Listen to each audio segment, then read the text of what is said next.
नमस्कार, बहुत स्वागत आप सभी का। आप देख रहे हैं जेके चैनल। मैं हूं अक्षय बिदुआ और जेके चैनल के न्यूज रूम से लेकर हाजिर हैं आपके लिए हमारी खास पेशकश न्यूज रूम लाइव, जिसमें कोशिश होगी हमारी खबरों की तह तक जाने की। पड़ताल करेंगे हर खबर की, हम आपको दिखाएंगे विस्तृत रिपोर्ट। हमारे साथ होंगे हमारे रिपोर्टर्स, हमारे प्रोड्यूसर्स, जो आपको हर खबर की तह तक लेकर जाएंगे, देंगे पूरी जानकारी। तो बुलेटिन की हम शुरुआत करें इस खास पेशकश की, उससे पहले एक ज़रूरी खबर और अहम खबर, इस वक्त की अभी की खबर, और वो ये है कि विश्व हिंदू परिषद के 20 साल तक लगातार अंतर्राष्ट्रीय अध्यक्ष रहे और संरक्षक अशोक सिंघल का निधन हो गया है। गुड़गांव के वेदांता अस्पताल में वो कई दिनों से भर्ती थे, उनका इलाज चल रहा था। आखिरकार 89 साल की उम्र में आज अशोक सिंघल ने अपने जीवन की अंतिम सांस ली।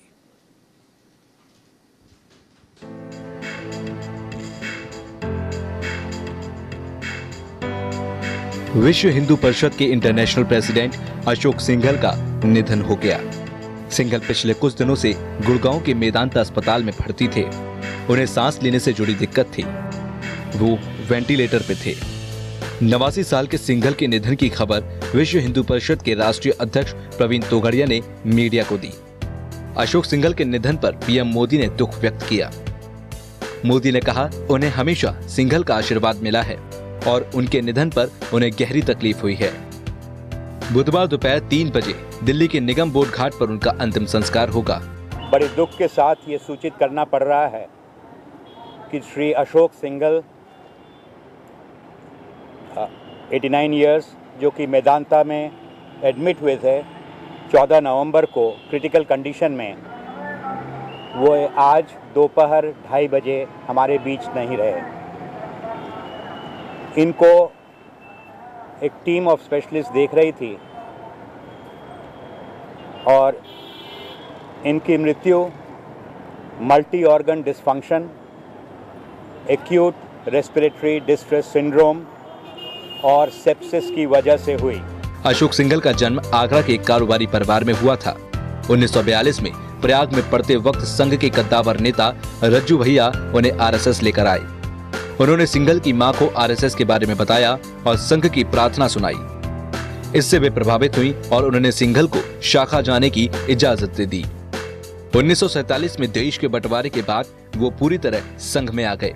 1948 में संघ पर बैन लगा तो उन्हें भी जेल में डाल दिया गया। जेल से छूटने के बाद उन्होंने बीई किया। सिंघल आरएसएस के सर संघचालक गुरु गोलवकर से बहुत प्रभावित थे। प्रचारक के तौर पर वो लंबे समय तक कानपुर रहे।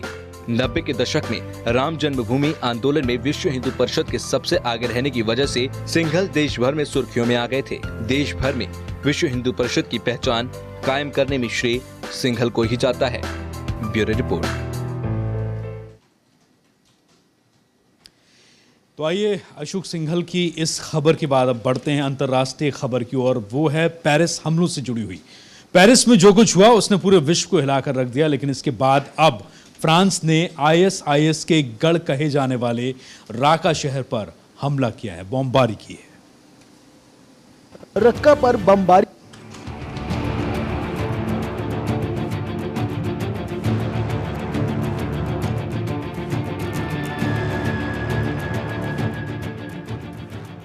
पेरिस हमलों के बाद अमेरिका के नेतृत्व वाले गठबंधन बलों के युद्धक विमानों ने सीरिया में आतंकी समूह इस्लामिक स्टेट को निशाना बनाया। फ्रांस ने इस्लामिक स्टेट के गढ़ रक्का पर बमबारी की और एक दूसरे हमले में तेल के दर्जनों टैंकरों को निशाना बनाया।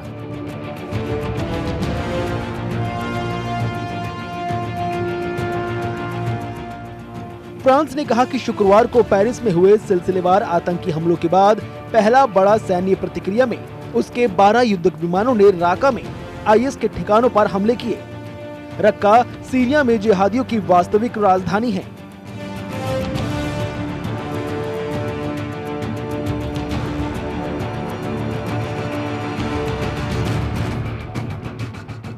पेरिस में फ्रांस के राष्ट्रपति फ्रांसवा ओलांद ने कहा कि फ्रांस सीरिया में अभियान और तेज करेगा।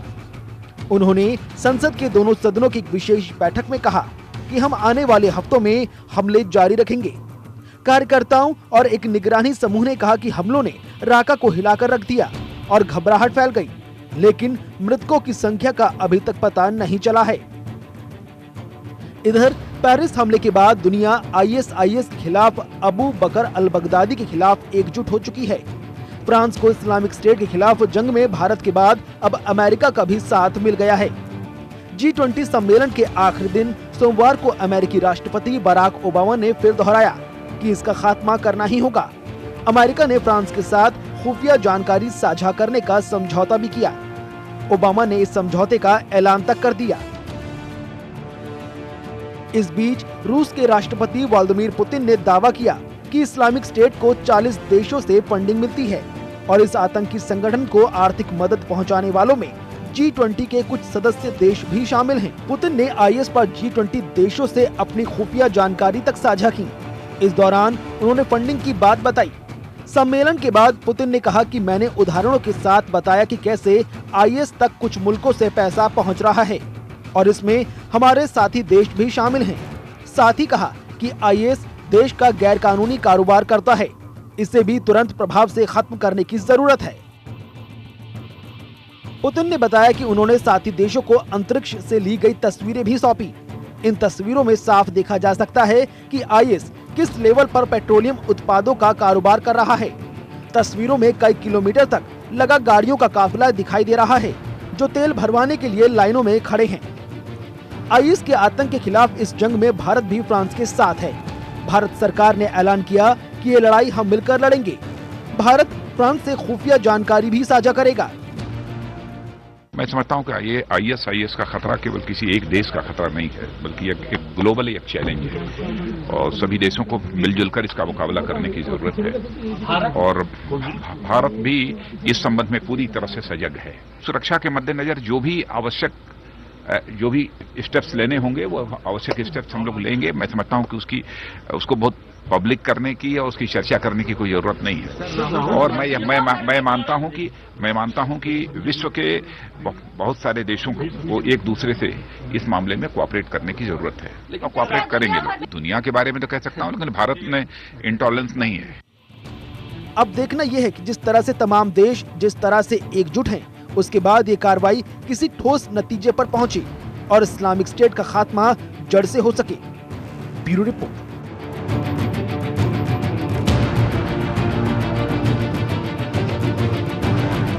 राहुल गांधी की दोहरी नागरिकता को लेकर लगातार कई सालों से सवाल उठ रहे हैं और इसे लेकर अब ब्रिटिश सरकार ने जवाब भी दिया है। उन्होंने कुछ स्पष्ट कर दिया है, लेकिन यहां पर देश में बीजेपी नेता सुब्रमण्यम स्वामी ने एक प्रेस कॉन्फ्रेंस करके राहुल गांधी की दोहरी नागरिकता पर, यानी कि ब्रिटिश और हिंदुस्तानी नागरिकता पर कार्रवाई की मांग की है। और जिस दस्तावेज के आधार पर बीजेपी नेता सुब्रमण्यम स्वामी ये कह रहे हैं, ब्रिटिश सरकार ने उस दस्तावेज को टाइपिंग मिस्टेक करार दिया है। पूरी खबर देखिए।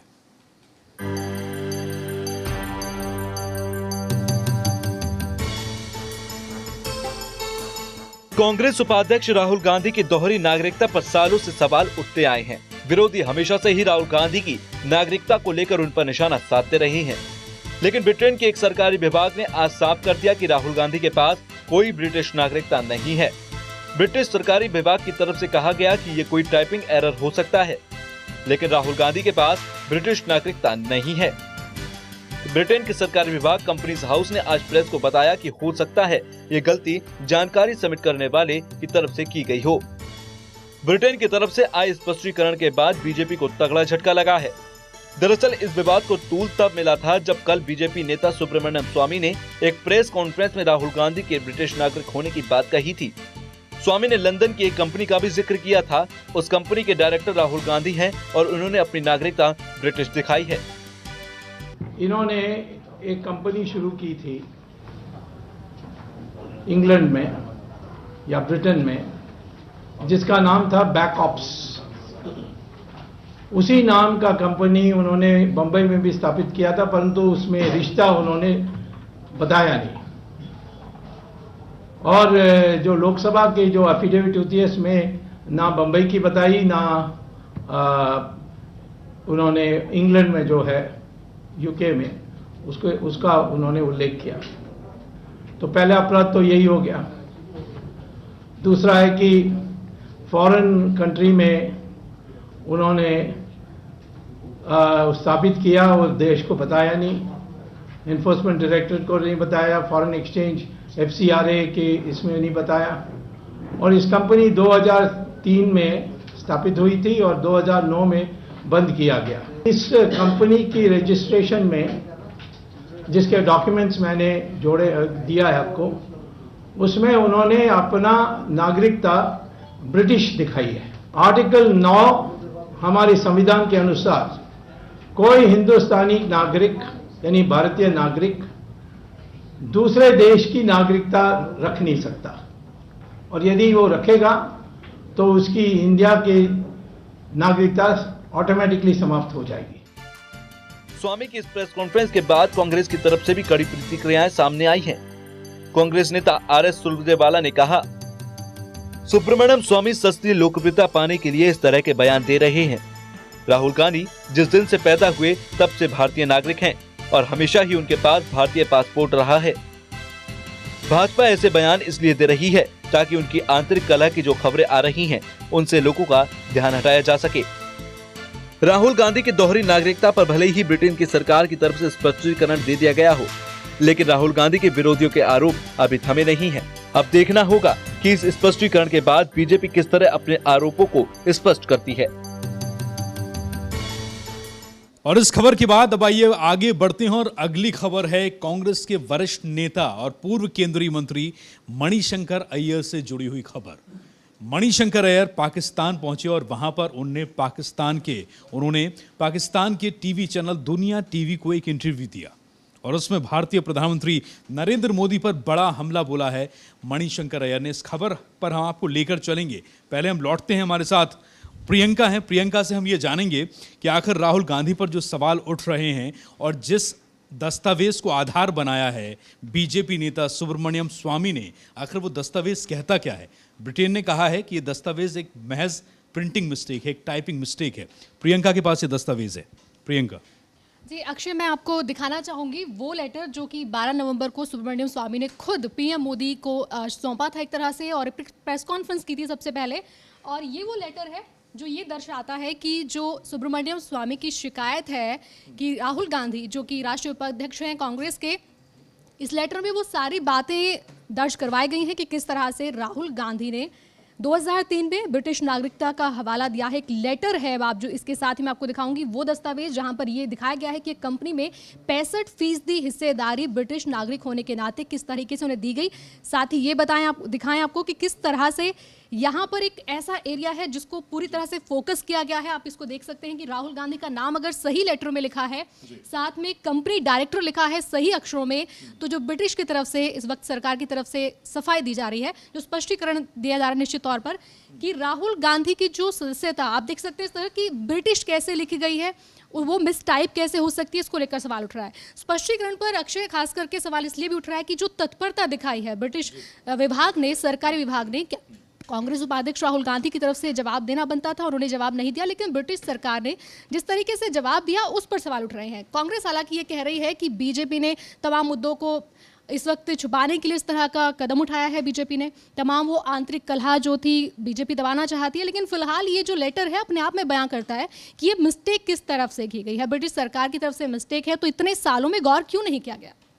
जी बिल्कुल, और ये जैसा कि प्रियंका बता रही थी, ये दस्तावेज बड़ा अहम है और ये एक पूरा का पूरा आई कार्ड है जिसमें कई तरह के एड्रेस लिखे हुए हैं, फ़ोन नंबर्स लिखे हुए हैं। तो ब्रिटेन की इस बात पर यकीन कैसे किया जाए कि इतना बड़ा दस्तावेज महज एक प्रिंटिंग मिस्टेक हो सकता है, एक टाइपिंग मिस्टेक हो सकता है। एक ब्रेक का यहाँ पर वक्त हो चला है। ब्रेक के बाद कुछ ही पलों में हम लौटेंगे। आप बने रहिएगा हमारे साथ क्योंकि आगे कई अहम खबरें हैं जिसके बारे में आपको पूरी जानकारी देंगे JK चैनल के न्यूज़ रूम लाइव में, एक ब्रेक के बाद।